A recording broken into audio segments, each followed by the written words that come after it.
Hi, I'm Danielle and welcome to my perfume journal. In this video, I'm going to share the most perfumey perfumes in my collection.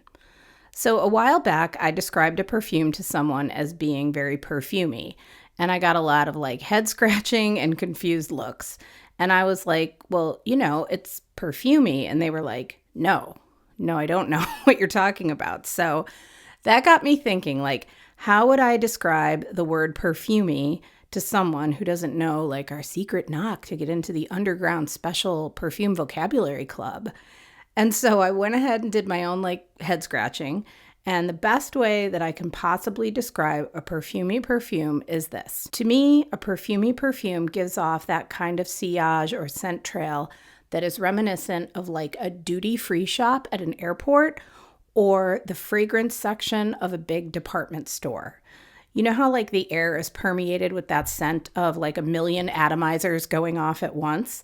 So to me, some perfumes have that very kind of essence to them, and they are what I call perfumey perfumes. And do you remember that scene in the Hunger Games where they hold up 3 fingers and salute each other and whistle as a sign of allegiance? It goes like...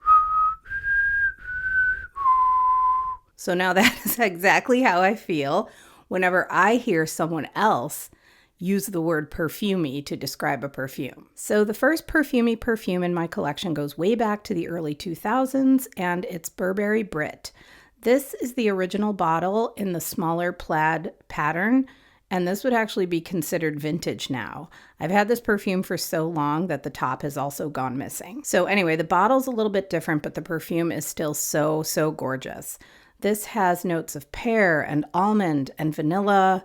It has peony and this base of these beautiful, soft, creamy woods. This also opens with this really unique and unexpected lime note, which for me is what sets it apart totally from other floral vanilla perfumes. It's sweet, it's creamy, it's a little bit nutty, and I think this is an absolutely delicious perfume. Once I heard someone use the term flourmond when describing floral perfumes that have gourmandish notes in them, and they're not straight up edible smelling, but this is where I would place Burberry Brit in the flourmond category. And after over 2 decades, I still absolutely adore this perfume. And side note, I recently added Sarah Jessica Parker's Stash Unspoken to my collection this month, which reminds me a lot of Burberry Brit, but it's like Burberry Brit's less perfumey sister or cousin. Next up is the original Lolita Lempicka, which is another sweet perfumey flourmond style perfume. I've described this before as a very enchanting fragrance. You immediately get that sweet, juicy cherry in the opening. They're like the kind of cherries they use to make cherry gelato, those deep red Amarena cherries that are super syrupy tasting. And the cherries are swirled around with this black licorice. And black licorice is a flavor that I totally detest, but I love it in perfumery. There's also some praline, some vanilla, and all of these gourmand notes are softened up with the powdery violet and the ruddy iris. And then there's this little surprise element of green from the ivy accord. So this is literally the whole Garden of Eden in a bottle, but make it 1990s. It's such a good perfumey perfume and a classic. Next, we have Candy Gloss from Prada. I'm starting to see a little bit of a pattern here with the flourmonds. Of the entire candy line, this is the only one that I ever wanted to actually have a bottle of. And I think it's because there's something really nostalgic about this perfume that reminds me of the cherry Bonnie Bell lip smackers that I used to love in the 70s and 80s. I mean, you can still find those, but I was obsessed with those in the 70s and the 80s. And confession time, raise your hand if you can admit that you ever took a bite out of a lip smacker, because I totally did. Anyway, Candy Gloss is the perfumey version of a cherry Bonnie Bell lip smacker. There's some black currant and some peach and some orange blossom, which I don't perceive very strongly in this. To me, the cherry is really the star of the show.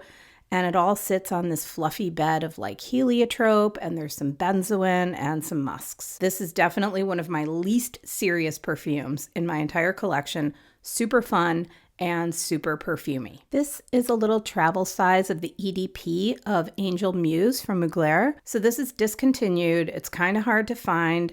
And honestly, I'm not about to be price gouged for a whole bottle of this. So instead, I opted for a little travel size partial that I got for maybe like $10 from someone who was decluttering it. And anyway, there's no way I would ever use up a whole entire bottle of this, because even though I think this is a gorgeous, gorgeous perfume, it is really strong.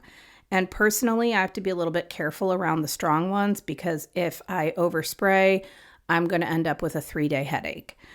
So Angel Muse is always described, I hear it described as like a Nutella scent because of the hazelnut cream and the chocolatey patchouli, which I totally get. But if you have never smelled this perfume, you should definitely not be expecting a super sweet, photorealistic Nutella scent. Instead, I describe this as the Nutella cover band. This is the one that you saw one night at a bar that was so good that you actually preferred it to the original. We have 2 more Perfumey perfumes to go, and this is Romance Elixir from Ralph Lauren. This is sort of new to my collection. I got it in a perfume swap, and I chose it because I had a close family friend that used to wear the original Romance years and years ago, and I always thought it smelled so amazing on her. And so I thought, well, let me see if this one smells amazing too. So anyone who knows me knows that I am a sucker for a raspberry rose combo. And this is definitely a very, very pretty raspberry rose. It opens with some bright fruit notes of lychee and mandarin in the top.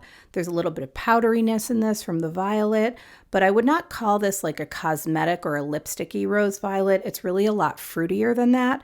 And then as it settles down, that nice raspberry rose starts giving its like come hither eyes to the patchouli and the benzoin and the vanilla.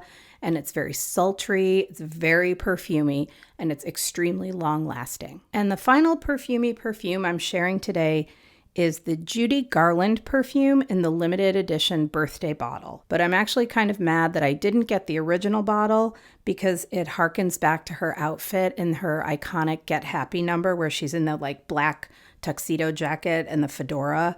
But anyway, this is the one I got. And this bottle is honestly kind of cheap and the label is peeling off, but whatever. I got this because I love Judy Garland, and even more than that, I love Liza Minnelli. Little story. When I was in my 20s, I knew someone who was working the door at the theater where Liza Minnelli was performing in my city, and she got me backstage. And I got to talk to Liza, and I got her autograph, and she was unbelievably sweet, unbelievably lovely to me. I'm standing there, this totally nerdy musical theater type girl. I'm tripping over my words in front of this total icon, and she made me feel like I was the only person on the entire planet. I had absolutely no business being there. I'm sure it was a huge inconvenience to her, but she was so kind and so wonderful. I will never, ever forget that moment, and it is literally one of the main reasons I bought this perfume. And I suppose by definition that we could call this another Fleur Monde, because it has the Judy Garland rose as the main floral note, and then the note list on Parfumo just says gourmand notes with some spices and tonka bean. So yeah, it's kind of Fleur Monde. The perfume is fine. It's rosy, it's sweet, it's spicy, and it's definitely very, very perfumey. For me, this perfume is all about Judy and Liza. So now let's rank them. Let's rank them from the least perfumey to the most perfumey perfume. This actually got pretty difficult when I was choosing the winner of the most perfumey perfume that I own, but one of these babies has to take the crown, so here we go. In 6th place, I'm going to name Miss Candy Gloss. She is perfumey, but there are a lot others that are more perfumey than her. In 5th place, we're going to go with Miss Judy Garland. In 4th place, we're going with the Apple, Miss Lolita Lempicka. The bronze medal is going to Miss Romance Elixir. And finally, I think you can figure it out, the top 2 perfumey perfumes. So let me just say that these were like neck and neck when it comes to their perfuminess, but I did have to choose a winner of the most perfumey perfume. So the runner-up and the silver medal goes to the delicious and beautiful Burberry Brit. And the highest honor goes to the gorgeous perfumey girl herself, Miss Angel Muse, because she is just so strong and so intense that she eked out Brit by just a droplet in her ultimate perfuminess, and she comes out on top as the most perfumey perfume in my entire collection. So there you have it, my explanation of what makes a perfumey perfume and my most perfumey perfumes ranked. I hope you enjoyed this video. I had a lot of fun making it. And as always, thank you so much for being here to watch my videos, for spending your time with me, and for chatting with me in the comments. I will see you in the next video. Bye.